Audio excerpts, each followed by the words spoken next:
हा सत्संग संत रामपालजी महाराजांचा असून मराठी भाषिक भक्त समाजास सहज समजावे म्हणून हिंदी भाषेतून मराठी भाषेत रूपांतरित करण्यात आलेला आहे.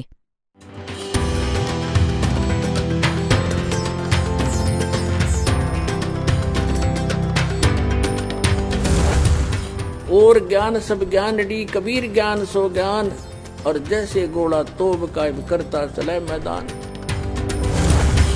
जगद्गुरु तत्वदर्शी संत रामपालजी महाराजांचे अमृत वचन सर्व पवित्र धर्मांच्या व पवित्र शास्त्रांच्या आधारावर. परमेश्वराच्या त्या परमपदाचा शोध घेतला पाहिजे जिथे गेल्यावर साधक पुन्हा परतून संसारात नाही येत, आणि त्याच परमेश्वराकडून सर्व संसाराची म्हणजे संसार रूपी वृक्षाची प्रवृत्ती विस्ताराला प्राप्त झाली आहे. अर्थात त्याच परमेश्वराने सर्व ब्रह्मांडांची रचना केलेली आहे आणि त्याच परमेश्वराची भक्ती केली पाहिजे. मी त्यालाच शरण आहे आणि त्याचीच भक्ती केली पाहिजे. गीता ज्ञानदाता सांगत आहे की मी पण त्यालाच शरण आहे, त्याचीच भक्ती करत आहे. गीताध्याय नंबर 18 श्लोक नंबर 62 मध्ये तर सांगत आहे की तू सर्वस्व भावाने त्याला शरण जा, ज्याच्या कृपेने तुला परमशांती व सनातन परमधाम प्राप्त होईल. आणि गीतेच्या अध्याय नंबर 18 श्लोक नंबर 63 मध्ये म्हटलंय की हे गीतेतील गूढाहूनही गूढ रहस्य आहे, गुप्ताहूनही गुप्त ज्ञान तुला ऐकवलंय. तू जसे योग्य वाटेल तसे कर. मला शरण राहायचे असेल तर जन्म मृत्यू तुला देखील व मला देखील, पण शांती नावाची गोष्ट नाही, युद्ध करावे लागेल. आता निर्णायक ज्ञान नावाची गोष्ट चालू आहे गीतेमध्ये. 18वा अध्याय शेवटचा अध्याय आहे, शेवटचे श्लोक चालू आहेत जवळजवळ. 18व्या अध्यायाच्या 62व्या श्लोकामध्ये हे स्पष्ट केले आहे की तू आता त्या परमेश्वराला शरण जा, ज्याच्या कृपेनेच तू परमशांती व सनातन परमधामाला प्राप्त होशील. आणि स्वतःची स्थिती सांगितली की माझे व तुझे नेहमी जन्ममृत्यू राहणार जर मला शरण राहिलास तर. 18व्या अध्यायाच्या 63व्या श्लोकात म्हटलंय की तू निर्णय घे. आता विचार कर तुला काय करायचे ते. मला शरण राहायचंय का त्या परमेश्वराला शरण जायचंय? त्याला शरण जायचे असेल तर तत्वदर्शी संतांकडून त्याचे ज्ञान प्राप्त कर, मी नाही जाणत. आणि हे गुप्ताहूनही गुप्त गीता ज्ञान मी तुला सांगितले, गुप्ताहूनही गुप्त. गीताजीच्या 18व्या अध्यायातील 64व्या श्लोकात परत गुप्ताहूनही गुप्त भेद अजून सांगत आहे. ज्या विषयी मी तुला त्याला शरण जायला सांगत आहे तो परम अक्षर ब्रह्म माझा पण इष्ट आहे, माझा पण पूज्य देव आहे. इथे अनुवाद करणाऱ्यांनी गडबड करून ठेवली आहे. यात लिहिलं आहे की तू माझा प्रिय आहेस म्हणून गुप्ताहूनही गुप्तभेद अजून सांगतो, परत ऐक.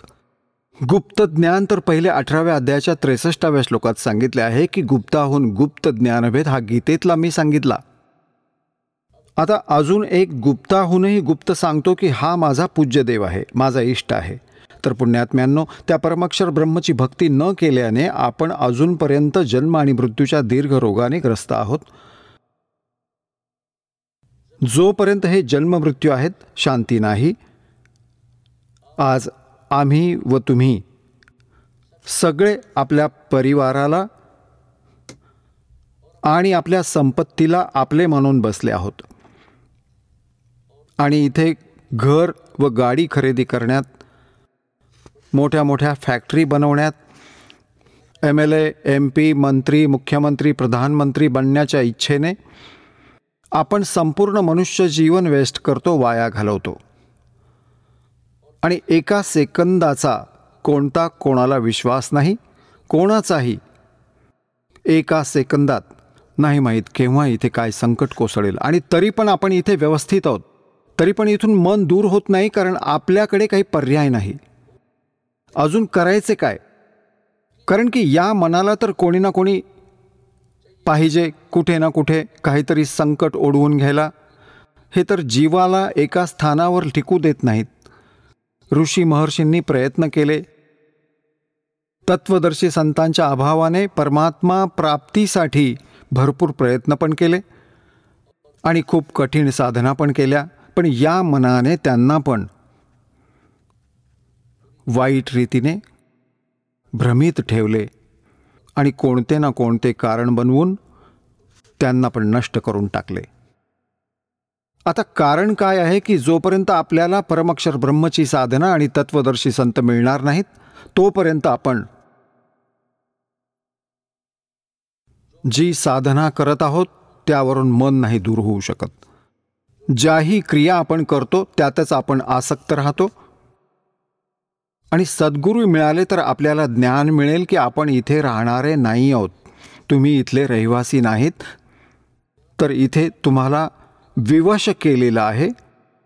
इथे तर आपणा सर्वांना बाय फोर्स अडकवून ठेवलंय. अशा बंधनांनी आपणास बांधून ठेवलंय. आपण या चरमदृष्टीने बघू शकत नाही.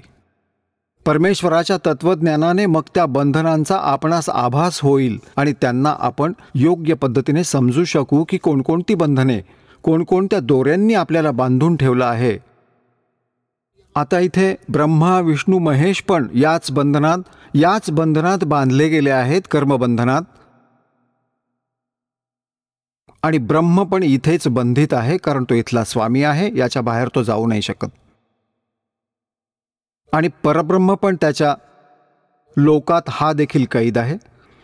केवळ एक परमक्षर ब्रह्म आहे जो स्वतंत्र परमात्मा आहे, पूर्ण ब्रह्म, ज्याला सत्यपुरुष पण म्हणतात. आणि तो सतलोकात राहतो आणि तुम्ही सगळे सतलोकात राहत होतात. आणि तिथून आपण आपल्या चुकांमुळे इथे या काळाच्या लोकात आलो. हा काळाचा लोक आहे.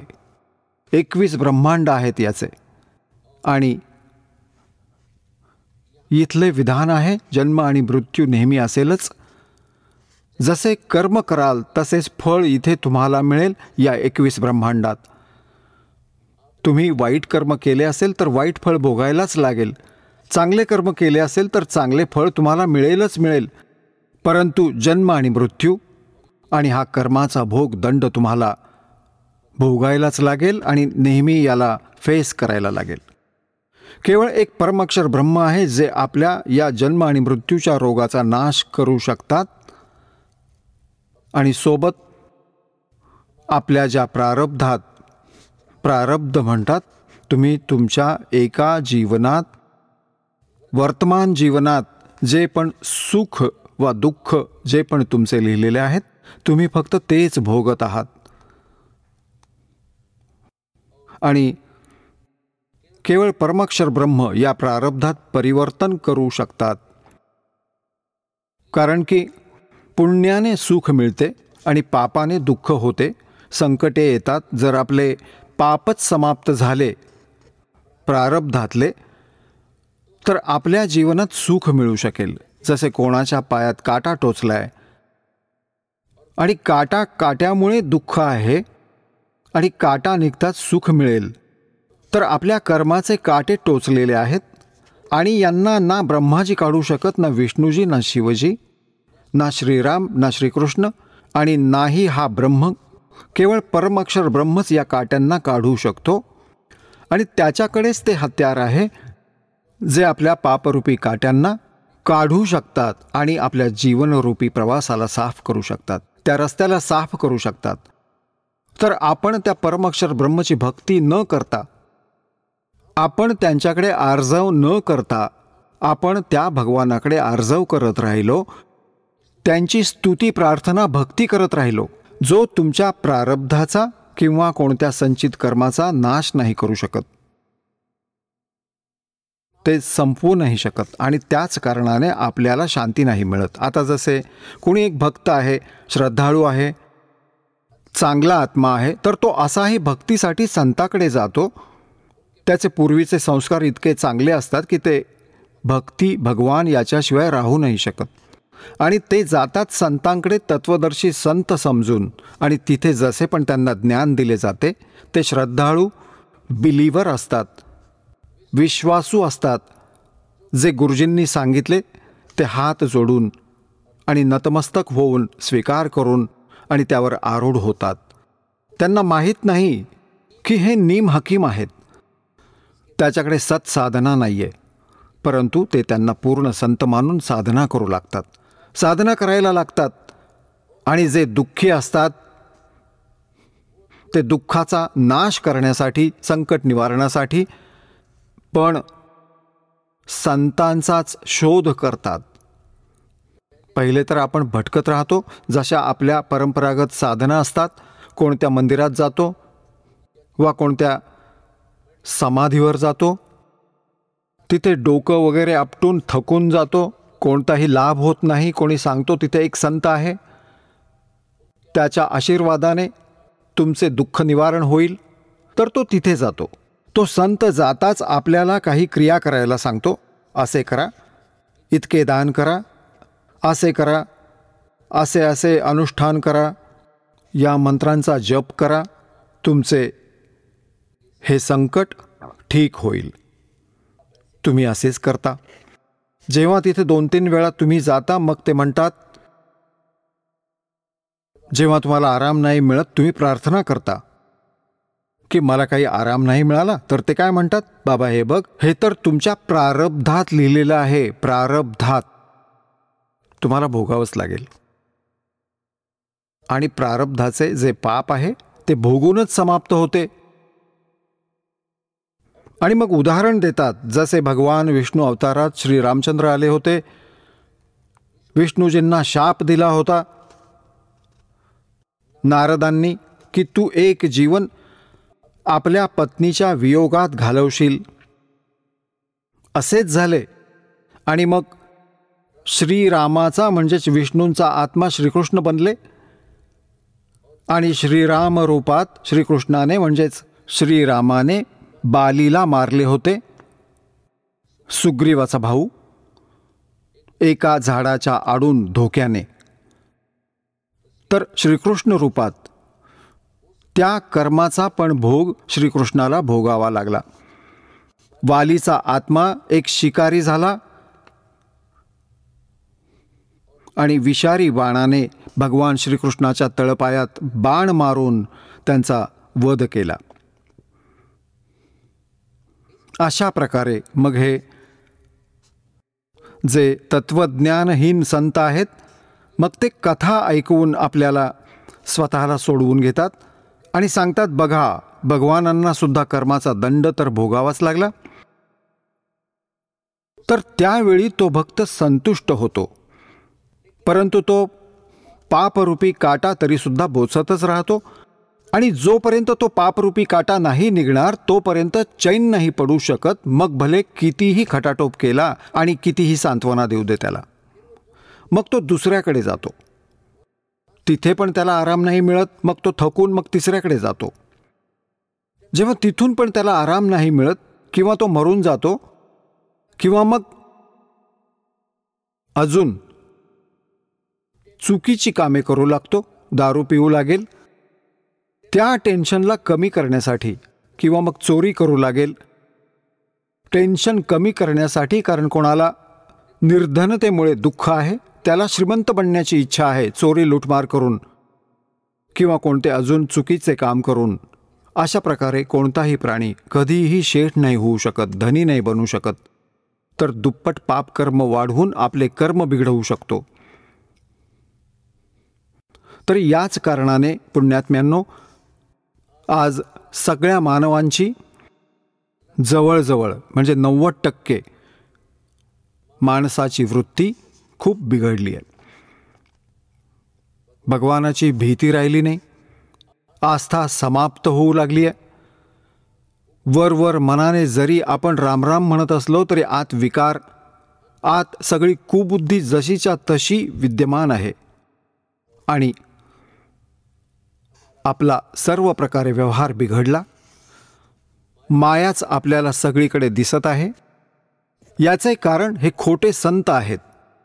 हे तत्वज्ञानहीन नीम हकीम जे संत गुरु बनवून बसले आहेत, हे मंडलेश्वर, हे याचे मुख्य कारण आहेत. कारण यांनी सद्ग्रंथांना समजून घेतले नाही आणि आपल्याला चुकीचा रस्ता दाखवला. आणि श्रद्धाळू गुरुजींच्या सांगण्याप्रमाणे जीवाची बाजी लावतो. कारण त्यांना हवं असतं की त्यांचं कष्ट निवारण व्हावं, मला जी टार्गेटेड वस्तू हवी आहे ती मिळू दे. हेच कारण होते की रावणाला त्याच्या नीम हकीम गुरुने राक्षस बनवले. रावण ब्राह्मण होता आणि त्याच्या गुरुकडून त्याने सगळे शिक्षण प्राप्त केले. त्याने गुरुजींसमोर ही इच्छा ठेवली की मी राजा बनू इच्छितो आणि सगळ्या सुविधा असू दे माझ्याजवळ. तेव्हा रावणाच्या गुरुने सांगितले की भगवान शिव हे तमोगुणी शिव, हे सर्वेश्वर आहेत, महेश्वर आहेत, मृत्युंजय आहेत, कालज्ञ आहेत आणि रिद्धी व सिद्धीचे हे दाता आहेत. हे तुला खूप धन देऊ शकतात जर ते प्रसन्न झाले तर. आणि सांगितले की वेदात यांचाच महिमा आहे. वेदांना प्रत्येक प्राणी खरे मानतो आणि वेदांच्या आधाराने कोणी सांगतो की हे वेदात असे लिहिले आहे, तुम्ही असे करा, तर आपण त्याला शास्त्रानुकूल साधना समजून करतो आणि करायला पण पाहिजे. परंतु ते नीम हकीम गुरु समजू नाही शकले की वेदात शिव आणि शंभू कोणासाठी संबोधले आहे. आता तिथे वेदात जो शिव आहे तो परमक्षर ब्रह्मसाठी आहे आणि शंभूचा अर्थ पण होतो, तो एक शंभू असतो, एक स्वयंभू असतो. स्वयंभू तर परमेश्वर आहे, जे कधी जन्म नाही घेत ते स्वयंभू आहेत, म्हणजेच स्वतःच प्रकट आहेत. आणि शंभूचा अर्थ होतो जो सुखदायी भगवान आहे. तर आपण वेदांच्या प्रमाणे जसे आपल्या मुलाचे नाव ठेवतो असेच त्या काळाचा मुलगा तमोगुणी शिवला सुद्धा आपण त्या परमक्षर ब्रह्मचे नाव घेऊन संबोधू लागलो. हे या निमहाकीम गुरूंच्या मुळे तर रावणाला सांगितले गेले की याची पूजा केल्याने आणि घोर तप केल्याने हा प्रसन्न होईल. आता जसे पण गुरुजींनी सांगितले होते, रावणाने आपल्या जीवाची बाजी लावली.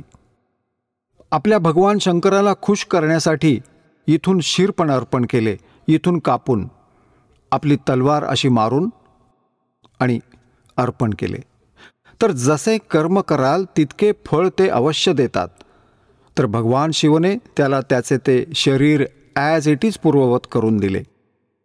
असे 10 वेळा त्याने शिर दिले आणि 10ही वेळा त्याला जिवंत केले भगवान शिवने. इतकी शक्ती या भगवानांच्यात आहे की जोपर्यंत जीवात जीव आहे आणि अशा परिस्थितीत जरी त्याला असे काही झाले तर हे त्याला स्वस्थ करू शकतात. स्वस्थचा अर्थ हा नाही की त्याच्या जसे कर्मदंडाच्या कारणाने कोणता रोग आहे तर रोगनाश हे नाही करू शकत, ते भोगावेच लागतात. फक्त हे आहे की त्याच्या निमित्ताने त्याने हे केले तर ॲज इट इज जोडले, त्याला जोडले. जसे श्रीकृष्ण आणि अर्जुन गेले होते मोरध्वज राजाच्या घरी, त्याच्या मुलाला करवतीने चिरले, मृत्यू झाला, मग त्याला परत जिवंत केले कारण त्याचे संस्कार होते, अजून शिल्लक होते त्याचे जीवन. परंतु तेच श्रीकृष्ण आपला सख्खा भाचा अभिमन्यू त्याला जिवंत नाही करू शकले, जो महाभारताच्या युद्धात चक्रव्यूहात मारला गेला होता. सुभद्रा रडत होती, श्रीकृष्ण रडत होते, म्हणजे सुभद्रा श्रीकृष्णाची बहीण होती. ते जिवंत नाही करू शकले कारण अभिमन्यूचे आयुष्य इतकेच होते, त्याचे प्रारब्ध पण तितकेच होते. म्हणून ते कोणतेही परिवर्तन श्रीकृष्ण अर्थात विष्णू नाही करू शकले. श्रीकृष्ण म्हणजे विष्णू आणि शिव म्हणजे ब्रह्म, हे तिन्ही एकाच स्तराचे एकसारखे शक्तियुक्त प्रभू आहेत. यात कोणता फरक नाही आहे, फक्त त्यांच्या विभागाचे अंतर आहे. जसे एकतर गृहमंत्री आहेत, एक सैरसपाटा पर्यटन मंत्री, यांचे विभाग मंत्री होण्याने त्यांच्या महिम्यात फरक पडतो सामान्य माणसाच्या दृष्टीने, परंतु त्यांच्या शक्तीत फरक पडत नाही आहे. पोस्ट एकसारखीच आहे. तर भगवान श्री शिवजींना परमक्षर ब्रह्म मानून, मृत्युंजय मानून रावणाने भक्ती केली आणि सिद्धी मागितली, रिद्धी मागितली. सिद्धी आकाशात उडण्याची, रिद्धी धन मागितले, दिले धन भरपूर. इतके धन दिले की सोन्याची लंका बनवली. रावणाच्या राज्यात, लंकेच्या बाजारात हिरे मोती असे विकले जात जसे कर्नालच्या मंडईत धान्य विकले जाते. असा त्याचा व्यापार होत असे. इतका धनी राजा झाला, परंतु सत्साधना न मिळाल्याने तत्वदर्शी संत न मिळाल्याने ते जसेच्या तसे राहिले त्याचे सगळे. ती सोन्याची लंका पण तिथेच राहिली आणि माकडे त्या सोन्याच्या विटा उचलून उचलून समुद्रात फेकत आहेत आणि सहपरिवार नष्ट झाला आणि नरकात टाकला गेला. तर पुण्यात्म्यांनो, जोपर्यंत आपल्याला तत्वदर्शी संत नाही भेटणार, आपण या मनुष्य जीवनाला सफल नाही करू शकत. तर जेव्हा आपण इकडे तिकडे जातो तेव्हा ते संत आपल्याला पहिले तर आपल्याला काही क्रिया सांगतात, मग शेवटी फायनल करतात की तुमच्या कर्माचा दंड तुम्हाला भोगावाच लागेल. आता आपण परमेश्वराची भक्ती कोणत्या उद्देशाने करतो? ज्यांना कोणते संकट नाहीये, विघ्न नाहीये, ज्यांच्यावर कोणत्याही प्रकारचे काही संकट नाही आलेले, त्यांना कोणते विघ्न नाहीये, तरी पण ते साधना करत आहेत, तर ते परमात्म्याच्या आवडीने. त्यांना हे पण नाही माहिती की आपण भक्ती कशासाठी करत आहोत, भगवानाला कशासाठी पूजत आहोत, परंतु ते मागचे संस्कार इतके प्रबळ आहेत की ते कोणत्या ना कोणत्या भक्तीशिवाय राहू शकत नाहीत. ज्यांच्यावर संकटे आहेत ते संकट निवारणासाठीच परमात्म्याची भक्ती करतात. आणि भक्ती का करतात? कारण आपल्यावर संकट येऊ नयेत. आणि ज्यांच्यावर आत्ता कोणतेही संकट नाही आहे, तर ते पण भगवानाकडे हाच आशीर्वाद मागतात की आमच्या जीवनात अजून कोणतंही संकट नको येऊ दे, आम्ही सुखी राहू दे. परंतु ज्या भगवानाची आपण भक्ती करत आहोत ते आपल्या प्रारब्धात कोणते परिवर्तन नाही करू शकत. आणि प्रारब्धात परिवर्तन झाल्याशिवाय आपण सुखी नाही होऊ शकत. जसे कर्म केले आहे तसेच भोगायला लागेल, तर सुखी कसे होणार? कोणाच्या प्रारब्धात म्हणजे नशिबात लिहिले आहे बाबा जीव जाणार आहे, मृत्यू होणार आहे या वयात, तर होणारच. सांगा मग काय फायदा या भक्तीचा? किंवा अजून कोणतं संकट येणार आहे तर ते पण येणारच. तर भक्ती कशासाठी करत आहात? भक्ती यासाठी करत आहात, आपण हे उद्देश घेऊन चालत आहात की आपण सुखी राहू, आपल्यावर कोणते दुःख नको येऊ दे. आणि मग म्हणून आपण भक्ती करतो. दुःख पण जसंच्या तसं येतं आणि आपल्याकडे पर्याय नसल्याने आपण हा विचार करतो त्यांच्याबरोबर पण अशी घटना घडली होती, त्यांच्याबरोबर देखील असं घडलं होतं, मग आपण समाधान मानतो. या दुःखांना सुखात स्वतः बदलण्याचा प्रयत्न करतो. जसे कोण्या व्यक्तीचे 3 पुत्र होते आणि त्यातल्या एकाचा मृत्यू झाला. आता खूप दुःखात होता, संपूर्ण परिवार रडत होता. त्यांना सांत्वना देण्यासाठी सगळे जवळपासचे नातेवाईक, कुळातले लोक येतात. तर त्यातली एक व्यक्ती अशी तिथे पोहोचली की ज्याला एकच मुलगा होता आणि त्याचाच मृत्यू झाला होता. तर सगळ्यांनी हे म्हटले की बघा, या बिचाऱ्याचा एकच पुत्र होता, त्याचाच मृत्यू झाला, तरी पण हा जगत आहे. तर त्याच्या 3 मुलांपैकी एकाचा मृत्यू झाला, त्याने सुटकेचा श्वास घेतला आणि खुश झाला, भार हलका झाला. कोणत्या कारणाने? की बरं झालं हे भगवान, माझे 2 तर वाचले, एकच तर मेलाय, पण याचा बिचाराचा तर एकच होता, तोच मेला. यालाच हलका भार मानला. आता तुलनात्मक पद्धतीने की याच्यापेक्षा तर मी सुखी आहे, असेच तुम्ही या खोट्या सुखाला सुख मानत आहात. तर पुण्यात्म्यांनो, इथे कोणता पर्याय नाहीये, एक पर्याय आहे. समर्थ का शरणाग हो, रंग होरी हो, कदे न हो एकाज राम रंग होरी हो. होरी म्हणजे खुशी. जशी होळी खेळतात, होळीत आनंद मानतात. म्हणतात इथे जर तुम्हाला आनंद साजरा करायचा असेल तर समर्थ का शरणाग हो और राम रंग होरी हो. मग आपल्या रामाच्या रंगाची होळी असेल. या बकवास रंगांनी आपण होळी नाही खेळू शकत. आपण रामाच्या रंगात रंगून जाऊ आणि मग बघा. और कदे न हो एकाज राम रंग होरी हो. आपले कधी नुकसान नाही होणार. आपल्यावर काही पण अशी कोणती आपत्ती नाही येणार, कोणत्याही प्रकारचा जो तुमचा बिघाड नाही होणार, कोणते नुकसान नाही होऊ शकणार, कारण समर्थांना शरण जा. आता समर्थ कोण आहे? समर्थ कोण आहेत? आजपर्यंत आपल्याला श्री ब्रह्माजी, श्री विष्णूजी, श्री शिवजी यांना सर्वेश्वर आणि महेश्वर सांगितले गेले. आणि जसे की या निम हकीम गुरूंनी आपल्याला ज्ञान दिले, आपले पूर्वज पूर्णपणे आश्रित झाले, श्री भगवान श्री विष्णू आणि श्री शिव भगवानाची साधना करू लागले. आणि ब्रह्माजींची साधना नाही केली जात, कारण ब्रह्माजींना शाप मिळाला आहे त्यांच्या आईकडून की तुझी पूजा जगात होणार नाही. आता या दोन्ही भगवानांना आपण सर्वेश्वर मानून भक्ती करत होतो आणि यामुळे आपले कोणतेही संकट निवारण नाही झाले. जे दुःख येणार होते ते येतच गेले. तर हे समर्थ नाही आहेत. समर्थ तो असतो जो अविनाशी आहे आणि सर्व ब्रह्मांडांचा रचनाकार आहे, सर्वेश्वर आहे. सर्वेश्वर म्हणजे सगळ्यांचा मालक. आता सगळ्यांचा मालक कोण आहे?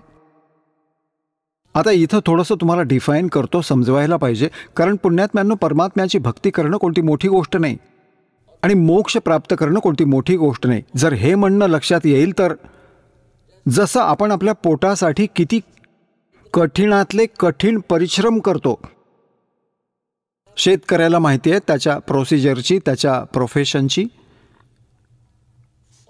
आणि ते तो पूर्णपणे करतो, तन मन धनाने करतो, कठीणातले कठीण परिश्रम करून त्याला सफल करण्याचा प्रयत्न करतो, कारण ते त्याला पूर्ण परिचित आहे. जसे हा डिसेंबर जानेवारीचा महिना असेल आणि थंड हवा वाहत आहे आणि शेतकऱ्याचा शेतात कालव्याच्या पाण्यासाठी नंबर येतो. कालव्याच्या पाण्याची वेळ डिव्हाइड असते की या वेळेपासून या वेळेपर्यंत या व्यक्तीचा, या वेळेपासून या वेळेपर्यंत त्या शेतकऱ्याचा.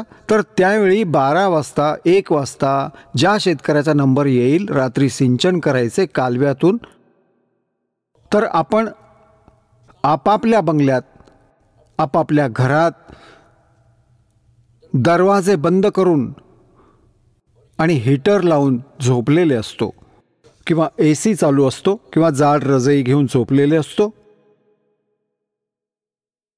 आणि शेतकरी पोहोचतो त्यावेळी रात्री 12 वाजता, थंड हवा चालू असते कुठे शेतात, आणि सिंचनासाठी पाणी जेव्हा दुसऱ्या शेतकऱ्याकडून थांबवायचे असेल, बंद करायचे असेल, तेव्हा बूट चप्पल काढून आणि गुडघ्याच्या वर धोतर किंवा पायजमा करून पाण्यात प्रवेश करतो, पाण्यात, आणि मेहनत करून फावड्याने तो पाणी थांबवतो आणि आपल्या शेतात चालू करतो.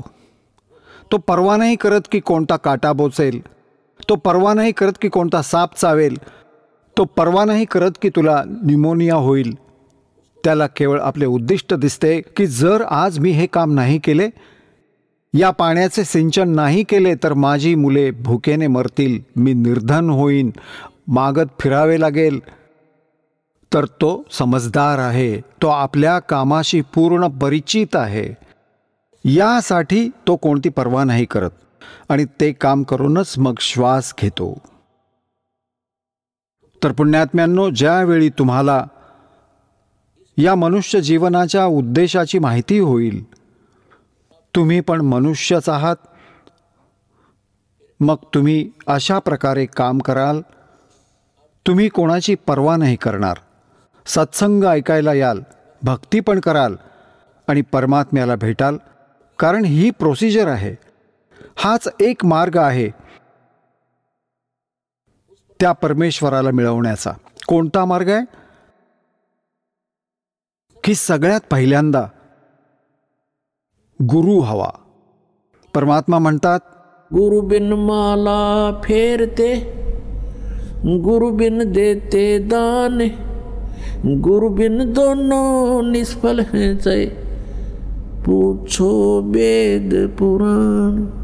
आता जो प्रसंग चालू आहे की आपल्याला सगळ्यात पहिल्यांदा हे बघायचे आहे की तो समर्थ कोण आहे ज्याला शरण जाता येईल.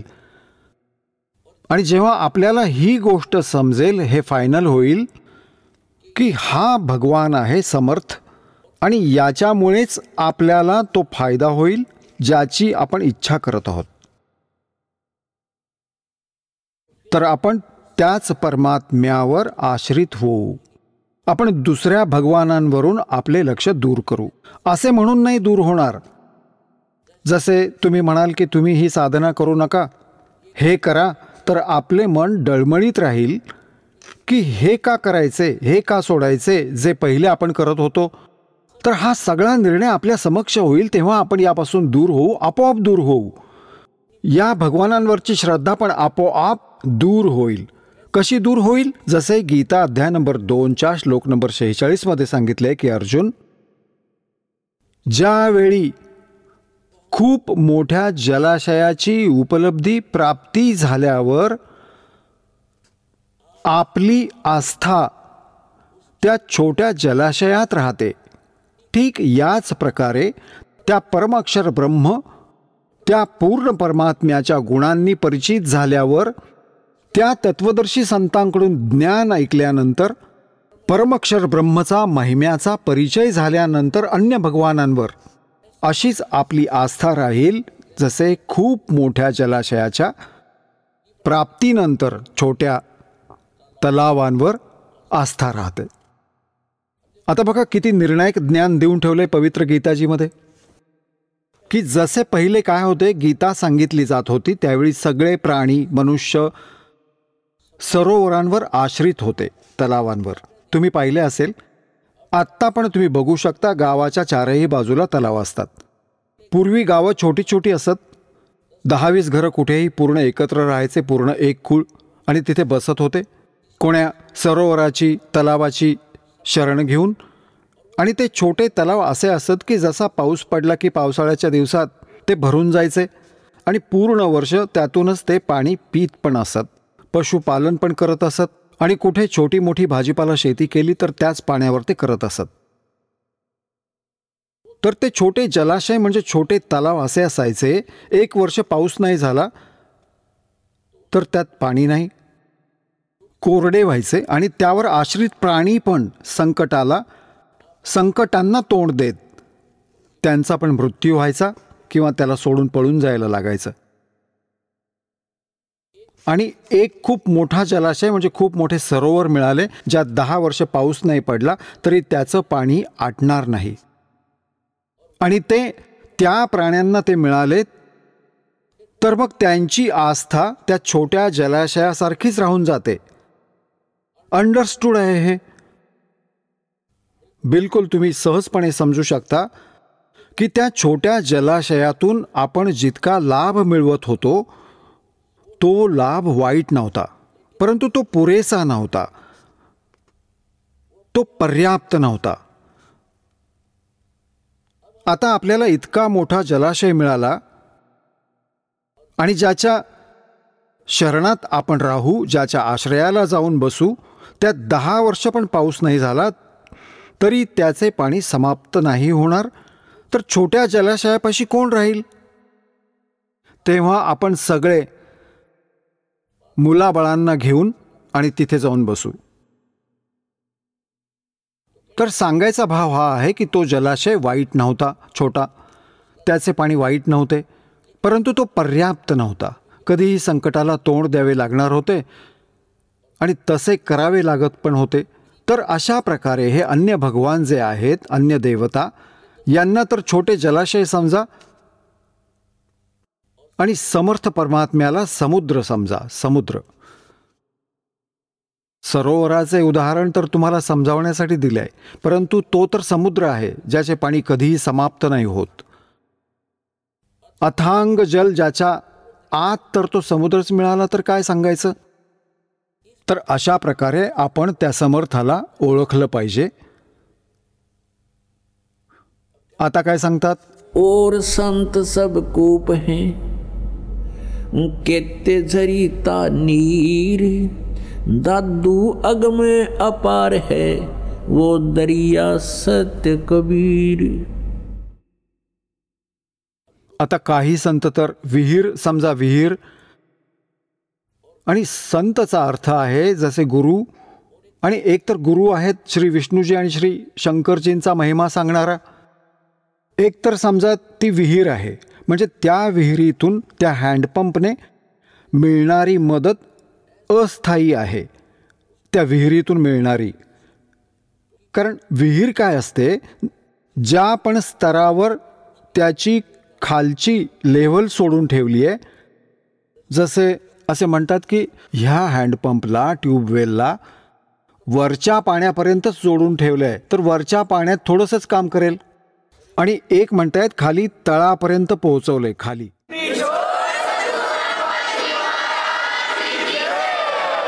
चला आता आपण त्या श्रद्धाळूंचे अनुभव जाणून घेऊया ज्यांनी जगद्गुरु तत्वदर्शी संत रामपालजी महाराज यांच्याकडून दीक्षा प्राप्त केलेली आहे, तसेच त्यांच्याद्वारे सांगितलेल्या भक्ती मार्गावर चालत आहेत. नमस्कार.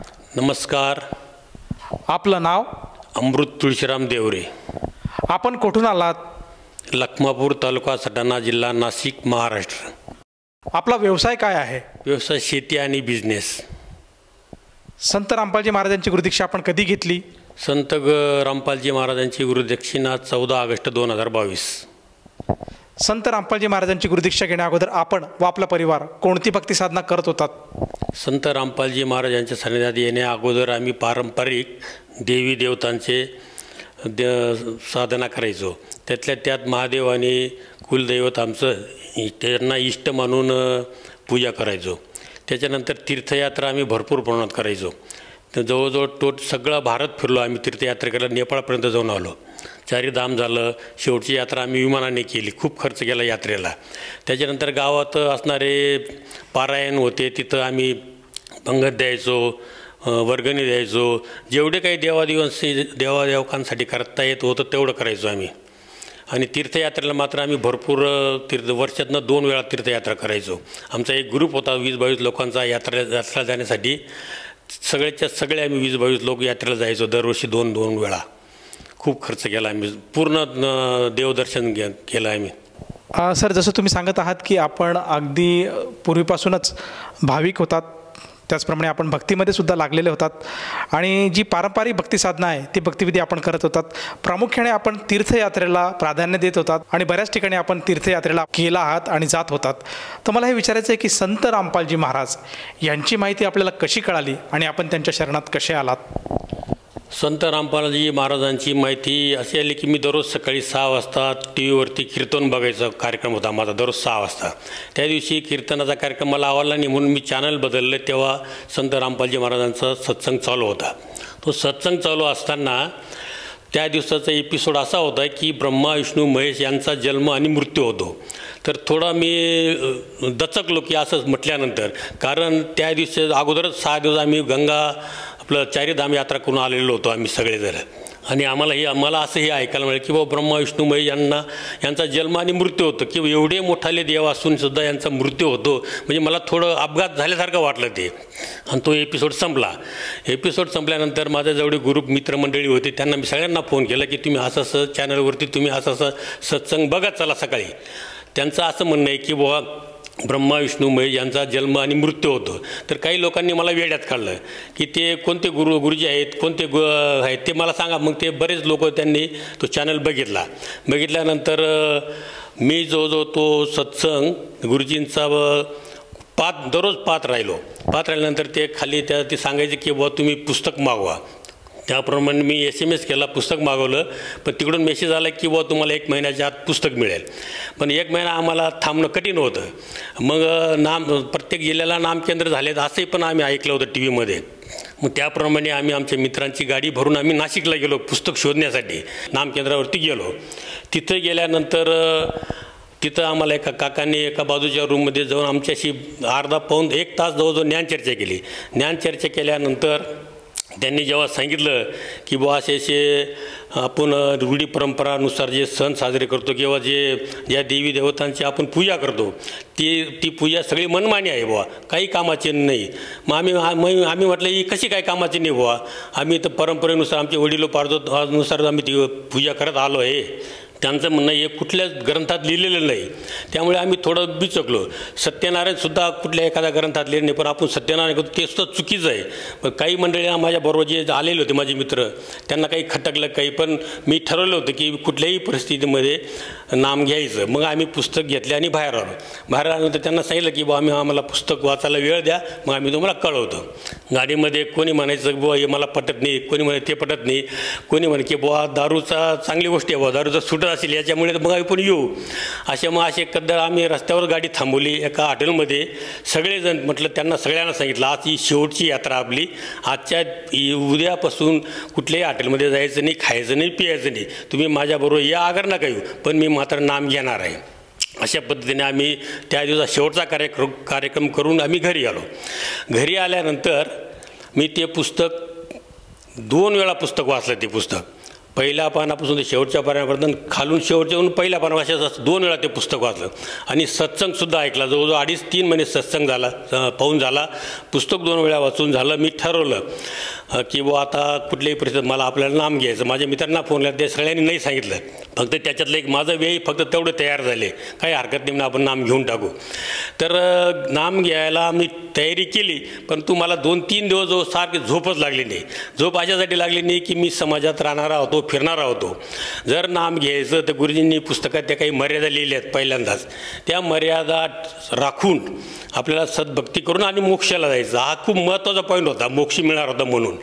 परंतु मला त्या लाईनला जात असताना VIP कल्चर बाजूला ठेवावं लागणार होतं, मानबळाई बाजूला ठेवावं लागणार होती, रूढी परंपरा बाजूला ठेवावं लागणार होती, समाज बाजूला ठेवावा लागत होता 2 हात, आणि भाऊबंदकीसुद्धा 2 हात बाजूला ठेवावं लागत होती. एवढ्या गोष्टी बाजूला सारून मला नाम घ्यावं लागणार होतं. ते सुद्धा मग मी ठामपणे ठरवलं. अशासाठी ठरवलं मी ते, म्हटलं मी जर नाम घेतलं, माझी जर दारू सुटली, आणि त्याचं कारण असं होतं की माझा घरचा बिअरबार होता. बिअरबार असल्या कारण मी संध्याकाळी दररोज मला फुकटची दारू यायची प्यायला. परंतु माझ्यानंतर मी जेव्हा लक्षात आलं माझ्या की मुलंसुद्धा रात्री 12 वाजेपर्यंत बिअरबार बंद करत नाही, ते रात्री 12ला आणि 1ला घरी येतात बिअर बंद करून. ते मग बिगर प्यायचे तर त्या पिऊन येतात, ते मला माहीत नव्हतं, कारण तोपर्यंत माझी एक झोप होऊन जायची. मी त्या दिवशी पक्क ठरवलं की उद्या कुठल्याही परिस्थितीत मला नाम घ्यायचं म्हणजे घ्यायचं.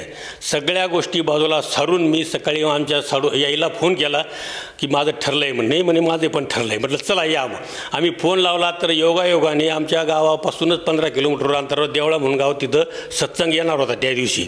त्या सत्संगला गेलो आम्ही, सत्संग ऐकला आणि त्या दिवशी आम्ही नाम घेऊन टाकलं. सर, जसं तुम्ही सांगत आहात की संत रामपालजी महाराजांचं ज्ञान आपल्याला सर्वप्रथम सत्संगाच्या माध्यमातून कळालं, त्याचप्रमाणे आपण ज्ञानगंगा हे पुस्तक 2दा वाचलं आणि नामदान केंद्रावरसुद्धा आपण जाऊन आलात, तिथंसुद्धा ज्ञानचर्चा केली. मला हे विचारायचं आहे की आपण एक प्रतिष्ठित व्यक्ती होतात, आपला एक बिअरबारचा बिझनेस होतात आणि अमाप संपत्ती आपल्याकडे येत होती, त्याचप्रमाणे आपली लाईफस्टाईलसुद्धा एक प्रामुख्याने चांगली होती. तर ह्या सगळ्या गोष्टीमधून आपण बाहेर आलात आणि आपल्याला एक चॅलेंज होतं की आपले जे आप्तेष्ट आहे, नातलग आहे, जो समाज आहे, आज एक प्रतिष्ठा, आज एक मान सन्मान आपल्याला होता. आणि जे संत रामपालजी महाराजांचं जे काही भक्तिविधी आहे, त्यासाठी जे काही मर्यादा आहेत, त्या मर्यादेसाठी आपल्याला ह्या सगळ्या गोष्टींचा त्याग करायचा आहे. तर एवढा मोठा त्याग आपण कसा करू शकलात? एवढा मोठा त्याग मी माझ्या पुढं माझ्या मुलं आणि नातू यांच्या भविष्यासाठी, यांच्या दीर्घदृष्टी बघितली मी की भविष्यात मी माझ्यानंतर समजा मुलंही दारू पिऊन घरी यायला लागले, त्याच्यानंतर लहान मुलंसुद्धा, नातूसुद्धा जर व्यसनाधीन झाले तर पुढं कसं काय होणार आमचं एक मोठं 11 लोकांचं कुटुंब आहे. एवढा कुटुंबात जर असं दारूचा खेळ चालला, कारण आत्ताचा समाजामध्ये जर तुम्ही पाहिलं, तुम्ही प्रत्येक घरात जाऊन धुकून बघा, त्या घरात शांतता आहे का? समाधानी आहे का? प्रत्येक घरात व्यसनाधीन लोक आहेत, सापडते तुम्हाला, पोरं सापडते, ज्यांचे लग्न झाले नाही, ज्यांना लाडी मिशी नाही, ते सुद्धा व्यसनाधीन झाले. हे सगळं डोळ्यापुढे चित्र बघितलं. त्याच्यानंतर बिअर बारमध्ये येणारे लहान लहान पोरं मला त्या बिअर बारमध्ये एंट्री नव्हती. का एंट्री नव्हती? की मी ज्येष्ठ असल्या कारणाने तरुण मंडळी यायला घाबरायची. कोणी मागच्या दाराने मध्ये यायचं, कोणी पुढच्या दाराने उड्या मारून यायचं. पण तेवढ्यासाठी माझ्या मुलं बिअर बारमधून मला घरी पाठवायचे, लवकर तुम्ही घरी जा बुवा. तेव्हा ते सगळी ती तरुण मंडळीची जेव्हा मी झुंड पाहिली दारू पिताना आणि बिअर बारमध्ये, तेव्हा माझ्या पोरांचं भविष्य मला डोळ्यासमोर दिसलं. हे कुठल्याही परिस्थितीमध्ये हा बिअर बार नको. आणि जो बिअर बार मुलगा चालत होता, माझा वडील मुलगा, त्याला पाठीला फोन, रात्री 12ला फोन, 2 वाजेला फोन, केव्हाही फोन, मला 1 क्वार्टर काढून दे, मला 2 क्वार्टर काढून दे. त्या मुलाला अजिबात झोप नव्हती. रात्रभर त्याचं हाच धंदा. सुट्टीच्या दिवशीसुद्धा त्याला दारू काढून द्यायला जावंच लागत होतं. त्याला इतकं वाईट होतं ते बिअर बारचा विषय धंदा. फक्त मला कळाला तो धंदा कसा आहे आणि मला भविष्य कळालं मुलांचं, नातूंचं, म्हणून मी या सगळ्या गोष्टीचा त्याग केला. सर, जसं तुम्ही सांगत आहात की जे व्यसनाचा जो काय व्यवसाय आपण करत होता, त्या व्यवसायामुळे आपल्याला काय काय दुःख बघायला मिळेल, त्याचप्रमाणे आपल्या कुटुंबाची अवस्था आणि व्यवस्था कशी होऊ शकते, यासमोरचं चित्र आपल्या डोळ्यासमोर फिरत होतं. म्हणून आपल्याला हे प्रेरणा झाली की आपण ह्या गोष्टीपासून कुठेतरी लांब गेलं पाहिजे आणि कुठेतरी या गोष्टीचा आपण त्याग केला पाहिजे. म्हणून आपण आपली जी कमाई होती, जी पुंजी होती, ते आपण त्या गोष्टीचा त्याग केला आणि आज आपण संत रामपालजी महाराजांचे शिष्य झालात. मला हे विचारायचं आहे की प्रामुख्याने हे काय जे व्यसन आणि हा जो मार्ग आज आपल्याला संत रामपालजी महाराजांच्या रूपात मिळालं आणि ज्या व्यसनापासून आपण मुक्त झालात, तर ह्या सगळ्या गोष्टीसाठी संत रामपालजी महाराजांनी आपल्याकडनं किती देणगी घेतली किंवा आपल्याकडनं किती त्यांनी राशी किंवा किती फंड आज संत रामपालजी महाराजांनी आपल्याकडनं घेतला आणि त्याच्या बदल्यात आज आपण त्या व्यसनापासून मुक्त झाला आहात? नाही, सगळं खोटं आहे. फंड वगैरे कुठलाच घेतला नाही. उलट संत रामपालजी महाराजांनी मला नामदीक्षा देताना 1 नया पैसासुद्धा घेतलेला नाही. आणि माझ्यानंतर गुरुजींची इतकी दया झाली संत रामपालजी महाराजांची आमच्यावर, मी स्वतः पहिल्यांदा एकट्याने नाव घेतलं. नाम घेतल्यानंतर ते गुरुजींचा फोटो लावून 3 टाईम आरती करावं लागते, सिमरन करावं लागतं. या सगळ्या गोष्टीसाठी माझ्या भगतमतीने मला इतका पाठिंबा दिला. तिने एक स्पेशल रूम पॅक केला आणि आमच्या घरात 3ऱ्या दिवशी आठवड्यात फक्त सोमवार आणि गुरुवार टळत होता. तर त्या हिशोबाने माझ्या भगतमतीने एक रूम पॅक केला. त्या रूममध्ये ज्योत लावायची, फोटो लावायचा, आरत्या व्हायच्या आमच्या. आणि ज्या दिवशी जेव्हा 3-4 वाजता कार्यक्रम व्हायचा त्यांचा, तर त्याच्या आत दोघं रूमच्या दारं लावून 4च्या आत डबा तयार करायची माझी भगतमध्ये. खिचडीचा डबा आणि एक पाण्याची बोतल रूममध्ये ठेवायची. त्यांच्याशी अजिबात संबंध येऊ दिला नाही. आणि काय परमात्म्याने दया केली आमच्या कुटुंबावर. 2.5 महिने झाले. त्याच्यातला एक लहान मुलगा मला होऊन बोलला, म्हणे नाना मला नाम घ्यायचं आहे. म्हटलं परमात्म्याने खूप कृपा केली, चाल बाबा नाम घेऊन टाक. त्याने नाम घेतल्यानंतर माझ्या भगतमध्ये म्हणे मला पण घ्यायचं. मग एके दिवशी खेड्यावरती कुठंतरी सत्संग होता. त्या सत्संगाच्या दिवशी सगळ्या लोकांनी घेतला. फक्त आमचा जो मोठा मुलगा आहे तो बिअर बार चालत असल्यामुळे त्याला अडचण आली, त्यामुळे त्यांनी घेतलं नाही. आणि मग जेव्हा आमच्या 2 नंबर मुलाचा सतनामसाठी 4 महिन्यांच्या हाजऱ्या झाल्यानंतर त्याला सतनामची वेळ आली, तेव्हा त्याच्या नावावर बिअर बारचं लायसन असल्याकारणाने त्यालासुद्धा अडचण झाली की बुवा तुमच्या नावावर बिअर बारचं लायसन असल्यामुळे तुम्हाला सतना मिळणार आहे. परंतु गुरुजींना प्रार्थना लावून आपण 1-2 महिना लांबून की तुम्हाला बिअर बार बंद करावं लागेल. म्हटलं बिअर बार आम्हाला बंद करायचाच आहे. पण आमच्या घरात मग आमचा मुलगा काय म्हणे, लहान मुलगा, की बुवा माझ्या नावावरचं लायसन मी मोठ्या मुलाच्या नावावर करून देतो, आपला बिअर बार हा रोजीरोटीचा व्यवसाय तो चालू द्या बुवा. म्हटलं ठीक आहे बुवा, चला आपण घरी जाऊ. घरी आपण मिटिंग घेऊ सगळ्या कुटुंबाची, ते काय म्हणता बघू. आम्ही घरी आल्यानंतर सकाळी दुसऱ्या दिवशी सकाळी आम्ही घरातले प्रमुख मिटिंग घेतली सगळ्यांची.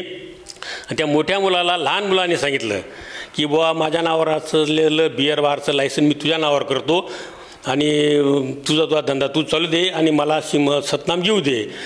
तर बघा त्या दिवशी त्या मिटिंगमध्ये एक वादाची ठिणगी पडायला पाहिजे, पण वादाची ठिणगी न पडता एक आनंदाची ठिणगी पडली.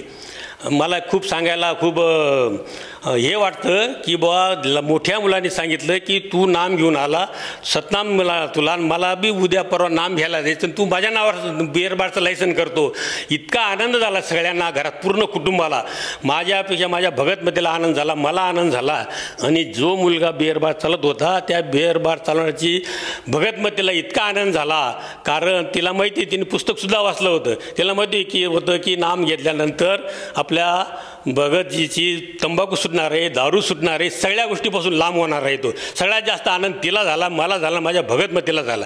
म्हणजे त्या दिवशी खरोखर एक आनंदाची ठिणगी पडली आमच्या घरात, सगळे आनंद झाले. आणि तेव्हाच्या तेव्हा दोघं मुलं बिअर बारवरती गेले. सगळ्या कर्मचाऱ्यांचा हिशोब पाहिला, 65,000 रुपये त्याच दिवशी त्या मुलांना वाटप करून दिले, त्यांचा पगार. आणि त्यांच्या हातानेच बिअर बारला कुलूप लावलं. त्या दिवसापासून आम्ही बिअर बार उघडला नाही. सर, जसं तुम्ही सांगत आहात की संत रामपालजी महाराजांनी आपल्याला व्यसनमुक्त करण्यासाठी 1 रुपयासुद्धा घेतलेला नाही, त्याचप्रमाणे जे काही आपल्यावर पापाचं डोंगर उभं होत होतं बिअर बारच्या व्यवसायाच्या स्वरूपात, ते सुद्धा संत रामपालजी महाराजांच्या दयेने आज पूर्णपणे दूर झालं.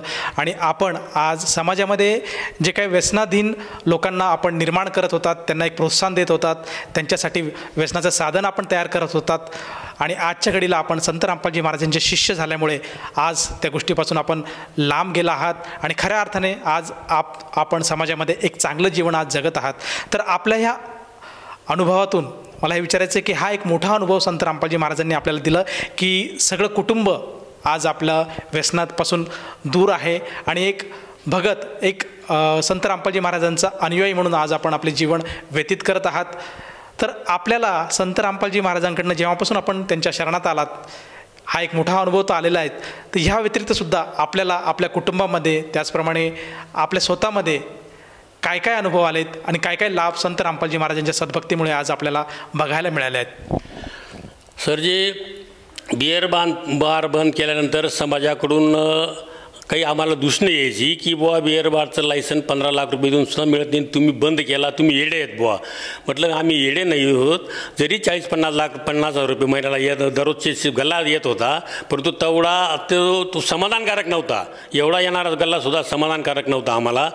उलट पक्षी आमचा इतका खर्च कमी झाला, तुम्हाला सांगतो. आमच्या घरात 11 लोक आहेत, 11 लोकांचे 11 बड्डे व्हायचे. मी गुरुजींची एक मर्यादामध्ये एक हा पॉईंट आहे, बड्डे साजरा करायचा नाही. आमच्या घरात 11 बड्डे व्हायचे. आमचे दोघांचे बड्डे सोडून ते 11 बड्डे झाल्यानंतर गाडी भरायची आणि हॉटेलला जायचं. तो इतका अमाप खर्च होता बड्डेचा. त्याच्यानंतर रूढी परंपरेनुसार येणारे सण साण, त्याच्यानंतर टी व्हीवरचे बघणारे सगळ्या टी व्ही सिरियल आम्ही बघत नाही, फक्त न्यूज बघतो. पोरंसुद्धा लायला लागले. इतक्या गोष्टी आम्हाला गुरुजींकडून ज्ञान मिळालं आहे की समाजाला आम्ही भरपूर प्रमाणात सांगण्याचा प्रयत्न करतो. जर समाजाचं दृष्टिकोन आमच्याकडे पाहण्याचा वेगळाच असला तरी पण आम्ही समाजाकडे बघणे, आम्ही सुरुवातीला ठरवलं होतं की समाजापासून आपण 2 हात दूर जाणार आहोत आणि गेलो तरी काही अडचण नाही. परंतु आता हळूहळू समाज आम्हाला सुद्धा म्हणायला लागला की बुवा इतकं दिवस तुम्ही दारू बंद केली, काय केली? चांगला काही लोक आहेत चांगले बोलणारे, पण काही लोक आहेत. परंतु आमचा बिअर बार बंद करून आम्हाला तोटा कुठलाही झालेला नाही. संत रामपालजी महाराजांची दक्षिणा घेतल्यानंतर सगळ्या जर लाभ जर म्हणायचं तर आमचा व्यवहार 2-3 व्यवहार खूप मोठमोठेले होते. Petrol pump, beer bar, transport असा व्यवहारामध्ये आमचा सगळा व्यवसायाचा असा जांगड गुंता झालेला होता. सगळा पैशांचा इतका गुंता वाढलेला होता. तो आमच्या गुरुजींनी, आमच्या संत रामपालजी महाराजांनी तो गुंता सोडवला. माझं सतनाम झाल्यानंतर परत सोडवला. त्याच्यानंतर पहिले तुम्हाला एक विशेष लाभ सांगतो मी. आम्ही यात्रेला गेलो, अमरनाथच्या यात्रेला गेला. त्या दिवशी माझं इतकं पोट दुखलं, घोड्यावर मला जाता येणार होतं. आम्ही हेलिकॉप्टरने गेलो, तिथंही तिकीट मिळालं नाही. शेवटी आम्ही घोड्यावर गेलो. तिथून आल्यानंतर मी घरी आजारी पडलो. आजारी पडल्यानंतर माझं चेकअप केलं, तेव्हा मला 14 mm किडनी स्टोन होता स्कॅन केल्यानंतर. पण योगायोगाने त्याच्यानंतरच आम्ही गुरुजींकडं शरण गेलो. गुरुजींनी आम्हाला शरण घेतलं. त्या दिवशी पण तो स्टोन माझा गायब झाला. हा एक मोठा लाभ झालेला आहे. त्याच्यानंतर माझ्या भगतमतीला अस्थमा होता. तिला नेहमी दररोज पंप लागायचा. त्या दिवसात तिने ज्या दिवशी गुरुजींचं नाम घेतलं त्या दिवसापासून तिला पंप अजिबात पंप तिने पाहिलाच नाही. पंप लागत नाही. त्याच्यानंतर आमच्या घरात 5 नातू आहेत लहान लहान. त्या 5 नातूंचे दर महिन्याला दवाखाना चालू असायचा. त्या दिवसापासून एकही नातू दवाखान्यात गेला नाही. हा एक फार मोठा लाभ आहे. हा एवढा सोपा लाभ नाही. त्याच्यात सगळ्यात मोठा लाभ अजून हाच आहे की बुवा माझे पोरं बिरकटणारे कुटुंब होतं एक आमचं, ते ठिकाणावर आहे आज. हाच मोठा लाभ आहे आमचा. आणि गुरुजींकडनं जे आम्हाला ज्ञान मिळालं, त्या ज्ञानामध्ये आम्हाला आध्यात्मिक ज्ञान मिळालं, मूळ ज्ञान मिळालं. आणि मूळ ज्ञान घेऊन सद्भक्ती करून जर आम्हाला मोक्ष मिळत असेल तर याच्यापेक्षा मोठा लाभ कुठला आहे अजून? सगळ्यात मोठा लाभ आमचा मोक्षच आहे. सगळ्या कुटुंबाला जर सद्भक्ती करून जर मोक्ष मिळत असेल फार मोठा लाभ झाला हा. आणि इथून पुढे सुद्धा आम्हाला मनेमन मी ज्या आत्तापर्यंत गुरुजींना प्रार्थना केल्या त्या माझ्या गुरुजींनी प्रार्थना सगळ्या माझ्या सक्सेस केल्या सगळ्या.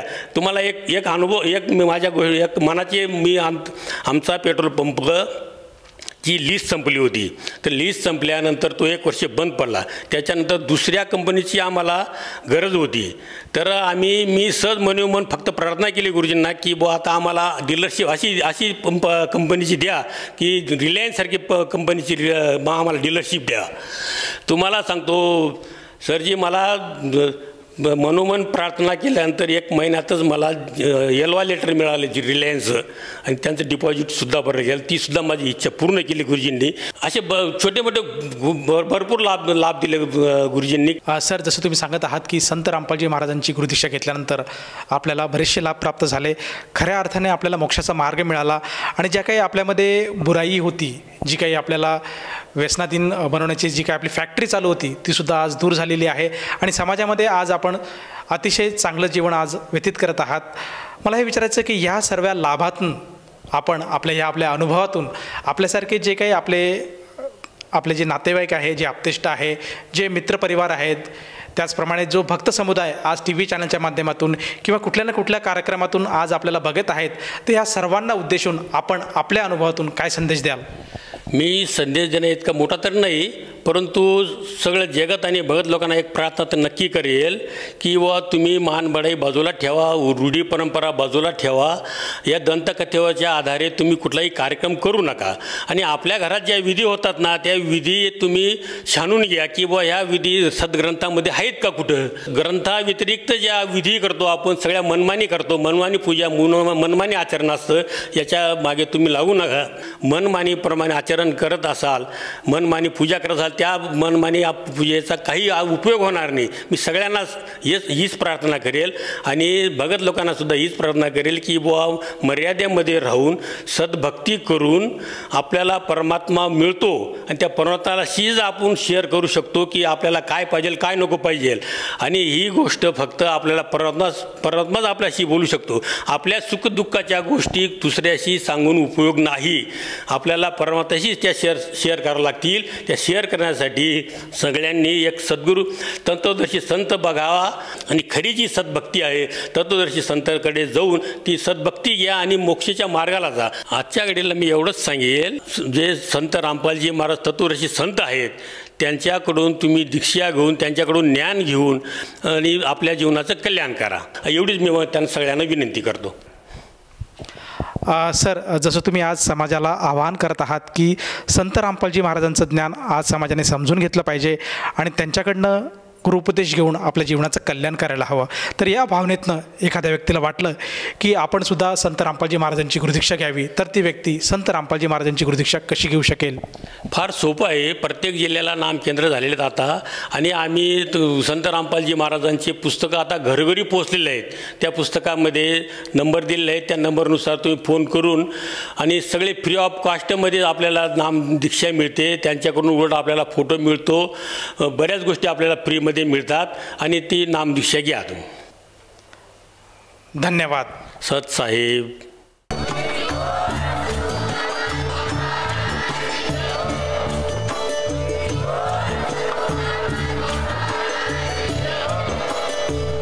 आपण ऐकत होता जगद्गुरु तत्वदर्शी संत रामपालजी महाराज यांचे मंगल प्रवचन, ज्यांच्या शुभ आशीर्वादाने संपूर्ण विश्वामध्ये 500 पेक्षा जास्त नामदीक्षा केंद्र आहेत, जिथे निशुल्क नामदीक्षा दिली जाते. निशुल्क नामदीक्षा प्राप्त करण्यासाठी आणि अधिक माहितीसाठी संपर्क करा. 7030303951 7030303952. अद्वितीय आध्यात्मिक ज्ञान वाचण्यासाठी, पाहण्यासाठी आणि ऐकण्यासाठी संत रामपालजी महाराज ॲप अवश्य डाउनलोड करा किंवा आमची वेबसाईट www.jagadgururampalji.org वर विजिट करा. आम्हाला सोशल मीडियावर फॉलो करा. सर्व पवित्र धर्मांच्या पवित्र शास्त्रांवर आधारित प्रमाणित अनमोल पुस्तक ज्ञानगंगा किंवा जगण्याचा मार्ग यापैकी कोणतेही एक पुस्तक निशुल्क मागवण्यासाठी आपण आम्हाला आपले पूर्ण नाव, पूर्ण पत्ता, पिनकोड आणि फोन नंबरसह लिहून 7030303951 किंवा 7030303952 या नंबरवर SMS करू शकता किंवा 7030303950 या नंबरवर व्हॉट्सअप देखील करू शकता.